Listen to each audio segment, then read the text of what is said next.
Hello students, अस्सलाम वालेकुम। Welcome to physics mentor. हमारे आज चैप्टर नंबर 4 के न्यूमेरिकल्स का ये दूसरी वीडियो है, सेकंड पार्ट है।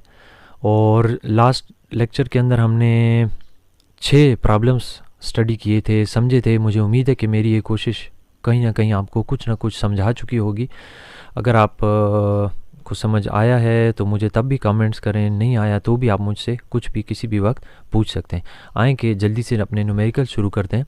हमारे 7 नंबर न्यूमेरिकल में कहता है कि अ बॉल ऑफ मास 100 ग्राम, देखें यहाँ पर ऐसा यूनिट नहीं दी हुई, तो फ़ौरन से आपने 100 ग्राम को किलोग्राम में कन्वर्ट कर दिया बाय डिवाइडिंग ऑन 1000। ग्राम और किलोग्राम में 1000 का फ़र्क है ना, तो छोटी यूनिट से बड़ी यूनिट में जाते हुए 1000 पे डिवाइड कर दिया।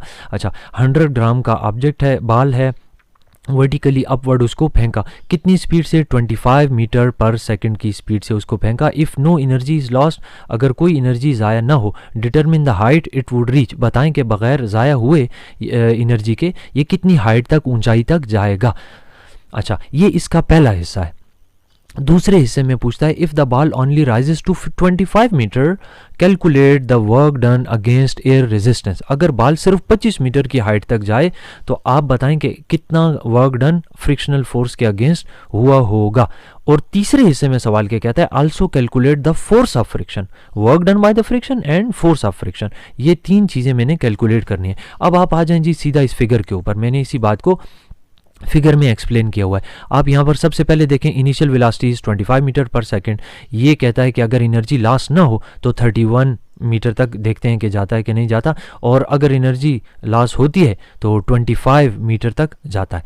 अच्छा, डाटा को कलेक्ट कर लेंगे पहले, जो जो कुछ दिया हुआ है। इनिशियल वेलोसिटी दी हुई है, नो एनर्जी लॉस की सूरत में, हाइट मुझसे पूछी हुई है, मास गिवन है, work done by the frictional force, और इसी तरह फोर्स ऑफ फ्रिक्शन, ये सब कुछ गिवन है। अच्छा, आप देखें ना, जब एक बाल को आप वर्टिकली अपवर्ड फेंकते हैं तो इसके पास मास और वेलोसिटी की वजह से काइनेटिक एनर्जी होती है। जूं जूं ये ऊपर जाता है काइनेटिक एनर्जी घटती जाती है और वो कन्वर्ट होती जाती है पोटेंशियल एनर्जी में। तो आपने ये कहाँ सीखा हुआ है? थ्योरी के अंदर, वर्क एनर्जी प्रिंसिपल के अंदर, कि आपका किया हुआ वर्क डन एनर्जी में चेंजेस लाता है। ये काइनेटिक भी हो सकती है, पोटेंशियल भी हो सकती है, दोनों भी हो सकती है। हमारा करंट केस जो है इसमें काइनेटिक एनर्जी बदल रही है पोटेंशियल एनर्जी में, जिसे मैंने यहाँ पर देखें इस तरह से रिप्रेजेंट किया है। Kinetic energy loss equals potential energy gain. अच्छा, काइनेटिक एनर्जी का और पोटेंशियल एनर्जी के फार्मूले मैंने मेंशन कर दिए, और थोड़ा सा रीअरेंजमेंट करना है क्योंकि मुझे तो एच चाहिए ना। एम दोनों तरफ से देखें कट भी रहा है, दोनों तरफ एम को डिवाइड कर देंगे और आपका जी जो है वो यहाँ मल्टीप्लाई हो रहा है, उधर जाके डिवाइड हो जाएगा। नेक्स्ट स्टेप देखें कि इसके अंदर वैल्यूज़ पुट करेंगे। वैल्यूज सारी ऑलरेडी क्वेश्चन में गिवन है, मैंने पुट किया, मेरे पास 31.9 मीटर आंसर आता है। तो अगर एनर्जी ज़ाया ना हो, ऑलरेडी देखें ब्रैकेट में लिखा भी हुआ है, तो उस सूरत में ये 31.9 मीटर तक जाएगा। अच्छा, लेकिन ऐसा होता नहीं है, ये तो आइडियल केस था ना। अब आ जाएं जी रियलिटी की तरफ, अब हकीकत की तरफ आ जाते हैं। हकीकत यह है कि इतना ऊंचाई तक नहीं जाएगा। वो रोलर कोस्टर वाला न्यूमेरिकल तो आपको याद ही होगा कि 40 मीटर से आकर 25 मीटर की पहाड़ी पर खड़ा हो जाता है। तो खैर जी, अगर आपने फ्रिक्शनल फोर्स की मौजूदगी में वर्क एनर्जी प्रिंसिपल लिखना है तो देखो ये कैसे लिखोगे। ये हिस्सा तो वो है जो मैंने ऑलरेडी ऊपर लिखा है, और kinetic energy loss equals potential energy gain, लेकिन सारी की सारी पोटेंशियल एनर्जी में तो कन्वर्ट नहीं होती, plus work done against friction, तो वो मैंने इसमें ऐड कर दिया। ये दोनों ऐड होंगे तो मुझे टोटल काइनेटिक एनर्जी का के इक्वल हो जाएगा। अब काइनेटिक एनर्जी की पोटेंशियल एनर्जी का फार्मूला पुट कर दिया, वर्क डन अगेंस्ट फ्रिक्शन को मैंने WF से रिप्रेजेंट किया, मेरा हमेशा से एक ही सिंबल रहा है। अच्छा, अब इस बार मैंने MGH पुट करने के बजाय देखें इस जगह पे मेरा ऊपर हाइट h है, लेकिन यहाँ मैंने H प्राइम लिखा हुआ है। ये H प्राइम कौन सी हाइट है? ये 25 मीटर है, क्योंकि फ्रिक्शनल फोर्स की मौजूदगी में तो ये 31 मीटर तक नहीं गया ना। 31 मीटर को मैंने H कहा हुआ है, ये H प्राइम है, तो ये यहाँ पे पुट करना है। तो मुझे फाइंड करना था वर्क डन अगेंस्ट फ्रिक्शन। ये जो टर्म है इसको आप इक्वेशन के उस साइड पर ले जाएंगे और ये शक्ल बन जाएगी। उसके बाद इन सब की वैल्यूज़ पुट करनी है। वैल्यूज़ पुट करते ही आपके पास वर्क डन अगेंस्ट फ्रिक्शन की वैल्यू आ जाएगी 6.75 आपके पास वैल्यू आ गई है। ये 6.75 लिखी हुई है। तो ये वर्क डन अगेंस्ट फ्रिक्शन पता चल गया। नेक्स्ट स्टेप ये है फोर्स ऑफ फ्रिक्शन फाइंड करनी है। देखें ज़रा जहन में ये भी रखें कि कितने पार्ट्स होते हैं एक सवाल के। पहले पार्ट में उसने मुझसे पूछा था कि कितनी हाइट तक गया, वो मैंने इसको बता दिया। वो आइडियल केस था, उसके अंदर मैंने फ्रिक्शनल फोर्स को काउंट में नहीं लिया था। दूसरे हिस्से में कहता है कि अगर फ्रिक्शनल फोर्स मौजूद हो तो तब work done against the friction कितना होगा, वो भी मैंने वर्क एनर्जी प्रिंसिपल की मदद से कैलकुलेट किया। इस वक्त हाईलाइटेड है आपके सामने स्क्रीन पर। अच्छा, नेक्स्ट स्टेप जो है वो है कि फोर्स ऑफ फ्रिक्शन। तो देखें वर्क डन बराबर होता है force multiplied by the distance covered. अब वर्टिकल डिस्टेंस जो कवर हुआ है फ्रिक्शनल फोर्स की मौजूदगी में वो 25 मीटर है, जिसे मैंने एच प्राइम से रिप्रेजेंट किया था। तो मुझे तो एफ चाहिए, एच प्राइम को डिवाइड कर दें, उस साइड पर ले जाएं, ये ऐसे आ जाएगा। अब इसकी मैंने वैल्यूज पुट की तो फ्रिक्शनल फोर्स आती है 0.3 न्यूटन। नेक्स्ट क्वेश्चन पढ़ता हूँ। नेक्स्ट क्वेश्चन कहता है जनाब एन ऑब्जेक्ट ऑफ मास 1000 ग्राम। अब एक दफ़ा फिर देख लें कि 1000 ग्राम का मतलब होता है डिवाइड बाय 1000 करो 1 किलोग्राम। 1 किलोग्राम का ऑब्जेक्ट है जो कि falls from a height of 30 metre. वो 30 मीटर की हाइट से गिरता है ऑन द सैंड बिलो, नीचे ज़मीन पर गिरता है, ज़मीन पर रेत है। If it penetrates 4 centimetre into the sand, अगर ये 4 सेंटीमीटर सैंड के अंदर चला जाए और बाल रुक जाए, what opposing force is exerted on it by the sand.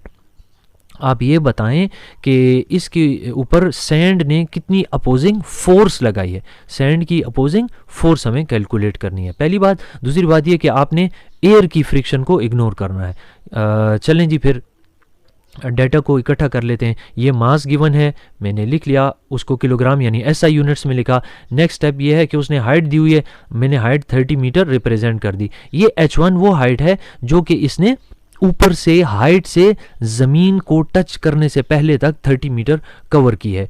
तो ये भी हो गया। अब ये ज़मीन के अंदर जितनी वर्टिकल हाइट को कवर करता है या डिस्प्लेसमेंट कवर करता है वो है h2, और h2 यहाँ पर 4 सेंटीमीटर दिया है, मैंने उसको 100 पे डिवाइड करके 0.04 लिख लिया। अच्छा, और अब मुझसे जो सवाल किया गया था कि फ्रिक्शनल फोर्स फाइंड करें बाय द सैंड, तो उसको मैंने स्मॉल f से रिप्रेजेंट किया है। ठीक है, अच्छा जी, अब आप ऐसे कर लें कि law of conservation of energy apply करते हैं। जब ये हाइट पर था, देखें मैं आपको सवाल को बहुत सिंप्लीफाई कर देता हूं, समझने की कोशिश करें। सबसे पहली बात तो ये है कि आपने इसके तमाम तर सफ़र को 2 हिस्सों में डिवाइड कर देना है। एक हिस्सा इसके सफ़र का वो है कि जिसके अंदर ये हवा में था, हाइट पर था, वहाँ से ज़मीन तक पहुँचा। तो हाइट पर इसकी तमाम तर जो एनर्जी थी वो थी पोटेंशियल, और जूं जूं ये नीचे आता गया वो कन्वर्ट होती गई काइनेटिक में। तो ज़मीन को टच करने से एक लम्हा पहले तक जो तमाम की तमाम एनर्जी थी वो काइनेटिक में बदल चुकी थी। तो इस बात को क्या मैं इस तरह लिख सकता हूँ, potential energy loss equals kinetic energy gain. नीचे आते आते पोटेंशियल एनर्जी कम होती रहती है, लॉस, और काइनेटिक एनर्जी में इजाफा होता रहता है, काइनेटिक एनर्जी गेन। अब पोटेंशियल एनर्जी की वैल्यू मैंने पुट कर दी mg, और h1 वो हाइट है 30 मीटर की जिससे ये गिरा। मैंने वैल्यू पुट की मास की, g की, h1 की, तो मेरे पास 294 जूल की काइनेटिक एनर्जी आ गई। अब ये बात ध्यान में रखें कि जब ये रेत वाली ज़मीन को, सैंड वाली ज़मीन को टच करने लगेगा तो इसके पास टोटल कितनी एनर्जी होगी, 294 जूल की एनर्जी होगी जिसके साथ ये ज़मीन को टच करेगा। और क्वेश्चन कहता है कि जब ये ज़मीन को टच करता है तो 4 सेंटीमीटर का फासला तय करके रुक जाता है। जाहिर है ज़मीन के अंदर जो पार्टिकल्स हैं वो इसको फ्रिक्शन ऑफर करेंगे और उस फ्रिक्शनल फोर्स के नतीजे में ये रुक जाएगा। तो उस फ्रिक्शनल फोर्स की वैल्यू ही एक्चुअली हमें कैलकुलेट करनी है। तो मैं अब इस बात को कैसे लिखूँगा, जब ये सैंड के पार्टिकल्स के साथ टकराएगा तो सैंड पार्टिकल्स इसके ऊपर वर्क डन करेंगे, वो वर्क डन इसकी तमाम तर काइनेटिक एनर्जी को ज़ीरो कर देंगे।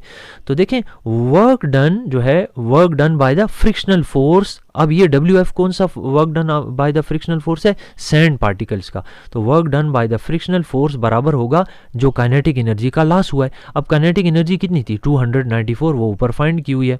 तो काइनेटिक एनर्जी जो 294 जूल थी वो सारी की सारी वर्क डन अगेंस्ट फ्रिक्शन की फॉर्म में ज़ाया हो चुकी और ये ऑब्जेक्ट जो है रुक चुका। तो वर्क डन की वैल्यू है 294। अब वर्क डन तो आप जानते हैं कि बराबर होता है frictional force multiply by the height it या डिस्प्लेसमेंट कवर्ड। अब यहाँ पर इसने जो वर्टिकल डिस्प्लेसमेंट कवर किया है सैंड के अंदर वो 4 सेंटीमीटर गिवन था, जिसे मैंने मीटर में कन्वर्ट किया हुआ है। अब फोर्स को यहीं रहने दे, H2 को दूसरी तरफ डिवाइड करके ले जाएं, आपकी इक्वेशन कुछ ऐसी आ जाती है, work done divided by H2। Work done की वैल्यू 294, H2 की वैल्यू 0.04, कैलकुलेटर यूज़ करें, आपके पास फ्रिक्शनल फोर्स इतनी आ जाती है 7350 न्यूटन। ये उस रेत की फ्रिक्शनल फोर्स की वैल्यू है, ठीक है, जिसने इसकी तमाम तर एनर्जी को ख़त्म कर दिया और ये नतीजे में रेस्ट में आ गया। चलें नेक्स्ट क्वेश्चन देखते हैं। A body of mass m drops from bridge, एक ऑब्जेक्ट है जिसका मास m से रिप्रेजेंटेड है, वो एक पुल से गिराया गया। The bridge is 10 metre high from the water surface, पानी से 10 मीटर की ऊंचाई पर है वो ब्रिज। पहली चीज़ जो मांगता है find the speed of the body 5 metre above the water surface. देखिए मैंने ये एक लेवल बनाया A, ये जो ऊपर आप देख रहे हैं ना ये ब्रिज है, ये A जो है ना ये उस जगह पे बाल अभी गुजर रहा है जिस पर इसने मुझसे क्वेश्चन में डिमांड किया है, और ये पॉइंट B जो है ये वाटर लेवल को इंडिकेट कर रहा है। तो टोटल हाइट देखें 10 मीटर से मैंने रिप्रेजेंट किया है। आपसे पूछ रहा है कि आपने स्पीड बतानी है कब, of the body 5 metre above the water level, जब ये पानी से 5 मीटर ऊंचा था। पानी से 5 मीटर ऊंचे का मतलब है कि ऊपर से नीचे तक अगर आप आएँ तो 5 मीटर, जाहिर है टोटल जो है 10 है और 5 मीटर ऊंचाई अगर रह गई है तो 10 में से 5 माइनस करें तो 5 मीटर का डिस्प्लेसमेंट ये कवर कर चुका है। ये कवर्ड डिस्प्लेसमेंट और रिमेनिंग हाइट, इनमें ज़रा आप फ़र्क करना सीखें, ये बहुत इंपॉर्टेंट है, क्योंकि अगर न्यूमेरिकल में ये इसने कहा होता ना 4 मीटर अबव वाटर, तो मैं नहीं जानता कि कितने लोग गलती करके यहाँ पर इक्वेशन के अंदर 4 मीटर पुट करते जिससे गलत आंसर निकलता। ये इत्तेफाक की बात है कि दोनों 5-5 हैं, तो अगर कोई नहीं भी समझता तो उससे ये इत्तेफाक से ठीक हो जाएगा। एनीवे मैं पॉइंट की तरफ आता हूँ कि मुझसे उसने पॉइंट A पर वेलोसिटी मांगी है, सो इनिशियल वेलोसिटी 0 पुट कर लेंगे रेस्ट के लिए, और पॉइंट A पर वेलोसिटी जो होगी वो हमारी फाइनल वेलोसिटी तस्वर होगी। इसको अगर आप में देखें तो यूं लिखा हुआ है i = 0, height h = 10 metre, velocity at point A is required when displacement covered is 5 metre. अच्छा नेक्स्ट पार्ट में कहता है find the speed of the body before it strikes the water. जो ही पानी को ये टच करने वाला है उस वक्त भी इसकी वेलोसिटी फाइंड करें, यानी velocity at point B find करें। तो जब ये B पॉइंट पर पहुंचेगा तो ये तो 10 का 10 मीटर कवर कर चुका होगा ना। तो अब देखें मैंने कैसे लिखा है, velocity is required at point B when the displacement covered is 10 metre. अब आप ऐसे कर लें कि पार्ट फर्स्ट के लिए third equation of motion apply कर लें, चूंकि नीचे आ रहा है तो A की वैल्यू G के इक्वल पुट होगी, डिस्प्लेसमेंट कवर्ड 5 मीटर है पार्ट A में, VF की वैल्यू VA पुट की जाएगी, VI की वैल्यू 0। ये जब मैं इसमें पुट करता हूँ स्क्वायर रूट लेता हूँ तो मेरे पास वेलोसिटी एट पॉइंट A आता है 9.9 मीटर पर सेकेंड। नेक्स्ट पार्ट में भी third equation of motion apply करनी है, लेकिन आपकी सिर्फ S की वैल्यू यहाँ बदल जाएगी। S जो है अब 10 पुट होगा इंस्टेड ऑफ 5 मीटर, क्योंकि अब तो पानी को टच करने वाला है, 10 का 10 मीटर कवर कर चुका। अब भी थर्ड इक्वेशन ऑफ मोशन, अब भी आपने इसी तरह स्क्वायर रूट अप्लाई करना है, तो मेरे पास आंसर आता है 14 मीटर पर सेकेंड। अच्छा नेक्स्ट कहता है जी एक हमारा JF-17 तैयारा है, वो उसका जो इंजन है उसमें इतनी थ्रस्ट प्रोड्यूस हो रही है 3000 न्यूटन की। What horse power does it produce at a velocity of 600 metre per second. कहता है कि इंजन इतनी थ्रस्ट प्रोड्यूस कर रहा है और जब एरोप्लेन 600 मीटर पर सेकंड की स्पीड से जा रहा हो तो उस वक्त बताएं कि ये कितनी पावर इंजन डिलीवर कर रहा है, किस में, हॉर्स पावर में। What horse power does it produce, इसका मतलब है पावर आपसे मांग रहा है, लेकिन हॉर्स पावर में। हमारे पास देखें पावर का एक फार्मूला है फोर्स मल्टीप्लाइड बाय वेलोसिटी। तो फोर्स और वेलोसिटी की वैल्यू हमें ऑलरेडी गिवन है। मेरे पास देखें पावर की वैल्यू ये आ जाती है। अब चूंकि हार्स पावर में कन्वर्ट करना है तो डिवाइड बाय 746 करेंगे तो मेरे पास इसकी हार्स पावर में पावर आ जाएगी जो कि 2413 बनती है अप्रॉक्सीमेटली। लास्ट क्वेश्चन कहता है कि चांद का जो मास है वो अर्थ के मुकाबले में 180th है, ठीक है, और मास of moon is 180th of the mass of earth and corresponding radius is 1/4 of the radius of earth. Moon का जो रेडियस है अर्थ के रेडियस से 4 गुना कम है, 1/4 है। Calculate the escape velocity on the surface of moon. आप मून की surface पे एस्केप वेलोसिटी फाइंड करें। तो जो सिंबल मैंने इस्तेमाल करने आप वो समझ लें। एम वो मास ऑफ मून है और capital M mass of earth है, R M radius of moon है, मून एम, और capital R radius of earth है। मून के ऊपर एस्केप वेलोसिटी को मैंने ये सिंबल दिया है वी एस्केप और बाहर एम डाला है, जबकि अर्थ के ऊपर एस्केप वेलोसिटी को मैंने सिंपली वी एस्केप लिखा है। अब अर्थ की एस्केप वेलोसिटी कितनी है वो फार्मूला तो आपको पता ही होगा, 2gm डिवाइडेड बाय r। दो फार्मूले हमने पढ़े हैं ना और यही दो याद रखने। हमारे पास जो मौजूदा सिचुएशन है उसमें ये सूट करता है। अब इस ब्रैकेट के अंदर स्क्वायर रूट के अंदर ये कैपिटल एम और कैपिटल आर जो है ये अर्थ के मास और रेडियस को रिप्रेजेंट कर रहे हैं और लेफ्ट साइड पर ये अर्थ के ऊपर एस्केप वेलोसिटी को रिप्रेजेंट कर रहा है। ये इक्वेशन नंबर 1 है। अब क्वेश्चन में हमें ये कहता है कि मून का मास अर्थ के मास डिवाइडेड बाय 80 के बराबर है और मून का रेडियस अर्थ के रेडियस डिवाइडेड बाय 4 के बराबर है। तो मून पर एस्केप वेलोसिटी बराबर होगी square root of 2g mass of moon divided by radius of moon. अब मास ऑफ मून और रेडियस ऑफ मून की वैल्यूज ये लिखी हुई हैं, यहां से उठाकर मैंने यहां पुट कर दी हैं। कैलकुलेटर का इस्तेमाल करना है, कुछ कटिंग करनी है। ये 80 जो है ना ये 4 के साथ कटिंग करके 20 आएगा, वो 20 जो है अंडर रूट के साथ देखें मैंने यहाँ बाहर लिखा हुआ है। तो कैलकुलेटर का इस्तेमाल करना है। g की वैल्यू, m की वैल्यू, r की वैल्यू ये आपको पुट करने की ज़रूरत इसलिए नहीं है कि ये 2gm divided by r under the root जो है ये बराबर है इसके v एस्केप के, और v escape velocity on the earth के लिए है। अब अर्थ के ऊपर एस्केप वेलोसिटी की वैल्यू तो 11.2 किलोमीटर पर सेकंड हमें पता होती है। तो आपने कैलकुलेटर से 11.2 किलोमीटर को 1000 के साथ मल्टीप्लाई ज़रूर कर दें और divided by square root of 20 कर लें। आपको 2.5 किलोमीटर पर सेकंड यानी 2500 मीटर पर सेकंड मिल जाएगा। लिहाजा जो एस्केप वेलोसिटी मून पर है वो अर्थ से कम है। देखें 11.2 से घटकर 2.5 किलोमीटर पर सेकंड हो चुकी है। तो ये था जी स्टूडेंट्स आपके न्यूमेरिकल वाला पार्ट, प्रॉब्लम्स वाला पार्ट। अगर आपको कुछ समझ ना आया हो तो आप मुझसे पूछ सकते हैं। मुझे उम्मीद है कि अगर आपने तवज्जो से पढ़ा है, फ़िज़िक्स को समझा है, फ़िज़िक्स से प्यार किया है तो ये ज़रूर आपको समझ आएंगे। मेरा आपको बार बार मशवरा है कि आप एक दफ़ा अगर वीडियो समझ नहीं आती तो दूसरी दफ़ा उसको ज़रूर देखें। आप कभी नोट करते हैं, आप कोई भी बच्चों की किताब उठा लें, अपनी कोई किताब उठाएं, आप एक दफ़ा एक टॉपिक को पढ़ते हैं, थोड़े अरसे बाद, कुछ दिनों बाद आप जब दोबारा से वो पढ़ते हैं ना तो आपके सामने कुछ नई बातें दोबारा उसी में आ जाती हैं जो आपकी नज़रों से पहले नहीं गुजरी थी।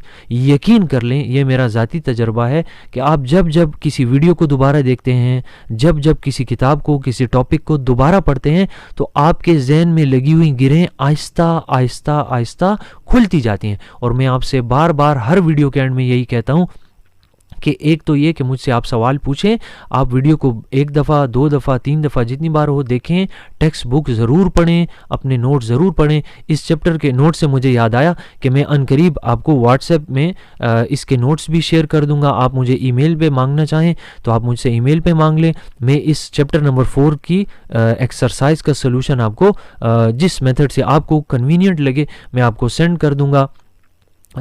तो यहाँ पर अपनी वीडियो को ख़त्म करता हूँ।